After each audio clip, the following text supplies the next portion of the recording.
Da.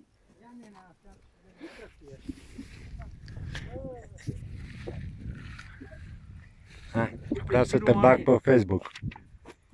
Vreau să, Panțărul Viorel.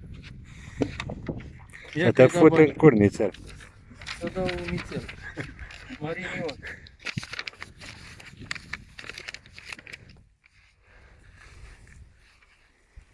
Ion Constantin. Bă, de la rând a venit 3 de adrese.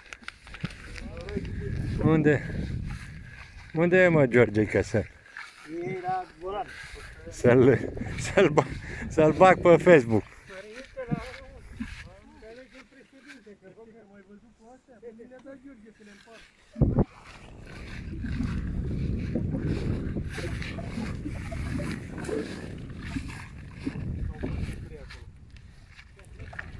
Adică tu nu plătești. Ce ți-am zis? Tu nu plătești, tu n-ai. Eu ți-am zis că nu plătești. De ce nu plătești?